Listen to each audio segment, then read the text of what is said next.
دن رات کو چہرے پہ نقاب ڈال کے نا تو مسجد کی گلیاں گھوم رہے تھے عمر فاروق، مدینے کی گلیاں گھوم رہے تھے. ایک دو گلیاں رہ گئیں تو فجر کا وقت ہو گیا. تو حضرت عمر اپنے غلام سے کہنے لگے نماز پڑھ لیتے ہیں اور باقی دو گلیاں بعد میں گھوم لیں گے. حضرت عمر نے امامت کرائی تو نقاب اسی طرح چہرے پہ.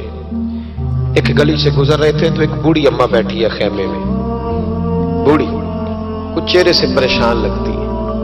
تو حضرت عمر غلام سے کہنے لگے اسے پوچھو کیوں پریشان ہے؟ ہمارا تو اپنا ابا پریشان رہتا ہے، ہم پوچھتے نہیں.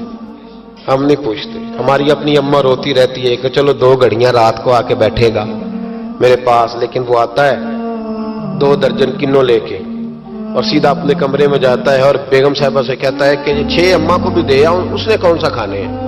تو وہ پلیٹ میں لے کے آتی ہے. پھر ماں کا دل ٹوٹتا ہے کہ یہ کمائی تو میری تھی، یہ تو بوٹا میں نے پالا تھا، لیکن یہ کس بیوپاری کے ہاتھ چڑھ گیا. ہم تو اپنے ماں باپ کو ٹائم نہیں دیتے، لیکن جب لوگ اللہ سے ڈرتے تھے رویہ کیا تھا. حضرت عمر فاروق رضی اللہ تعالیٰ عنہ خادم سے کہنے لگے بوڑھی سے پوچھو. تو پوچھا اماں السلام علیکم. وعلیکم السلام. اماں کیا بات ہے؟ تو اماں کہنے لگی جاؤ دوڑو، تمہیں کیوں بتاؤں، دیہات کی سیدھی سادی بی بی، جاؤ بھاگ جاؤ. کہا نہیں اماں مہربانی کرو اندر تو آنے دو. بڑی منت کے بعد اماں مانی. عمر فاروق عام آدمی نہیں جس سے دنیا کامتی ہے. حضرت عمر اندر گئے. اماں کیوں پریشان ہو؟ تو اماں کہنے لگی تمہیں کیوں بتاؤں، میرا اپنا دکھ ہے. چل اماں بتا دے، تیری مہربانی. تو اماں کہنے لگی میں ایک بیوہ ہوں، بے اولاد ہوں، کوئی میرا سہارا نہیں. مجھے عمر فاروق سے بڑی شکایت ہے. میرے اوپر 25 دینار کا قرضہ چڑھ گیا ہے اور 3 دن ہو گئے میں نے روٹی نہیں کھائی، اور عمر نے میری خبر نہیں لی.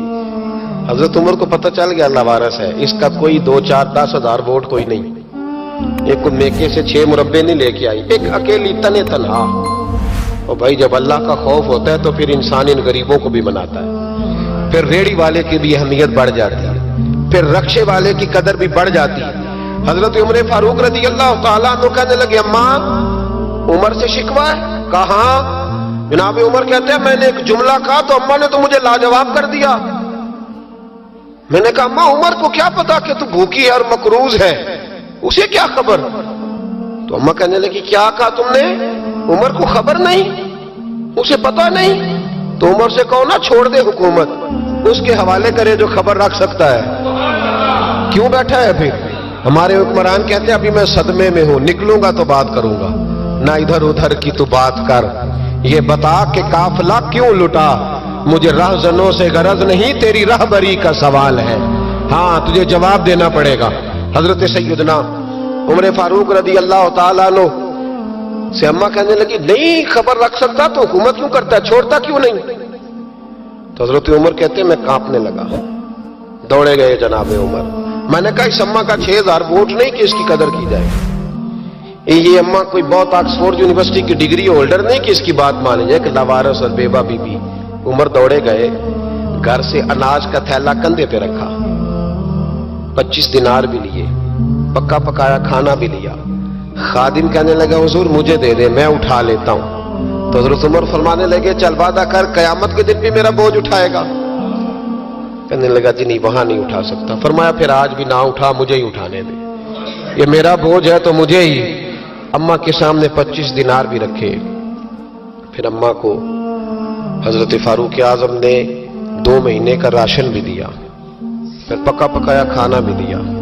معمولی آدمی کی بات نہیں کر رہا، 24 لاکھ مربع میل کا حکمران.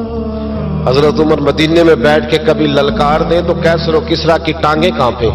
جناب عمر فاروق رضی اللہ کھانا کھلا کے اماں چارپائی پہ تھی تو عمر نیچے بیٹھ گئے.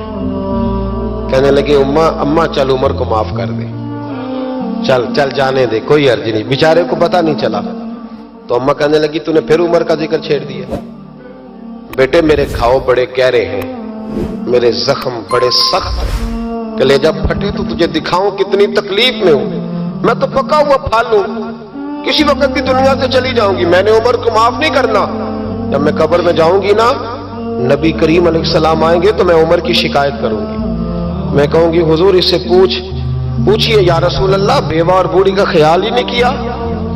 تو آپ کے غلام کہتے ہیں میں نے عمر کو کبھی اتنا روتے نہیں دیکھا جتنا آج روئے. کہنے لگے اماں عمر کو میں جانتا ہوں وہ کمزور ہے، یہ شکایت نہ لگانا، وہ کمزور ہے، مقابلہ نہیں کر سکے گا، یہ شکایت نہ لگانا، چل معاف کر دے. تو اماں کہنے لگی اچھا تو مجھے کچھ اچھا لگتا ہے، جا تیری خاطر عمر کو معاف کیا، تو پیارا لگا ہے، جا معاف کیا، تیری خاطر معاف کیا، تیری خاطر عمر کو معاف کیا. حضرت عمر فاروق کہنے لگے مجھے لکھ کے دو. کون اتنے جتن کرتا ہے؟ کون؟ کسی سے کہنا جا اپنی اماں کو منا لے، تو کہتے ہیں نہیں نہیں میری غلطی کوئی نہیں تو مناؤ کس بات پہ؟ ہمیں تو 20 دلیلیں آتی ہیں. جا ابا کے پیر پکڑ لے. پتہ ہے نبی پاک علیہ السلام نے فرمایا جس کا باپ راضی ہوگا اسی کا اللہ راضی ہوگا، اور جس کا باپ ناراض ہوگا وہ سارا دن وظیفے پڑھے، اس کا اللہ راضی.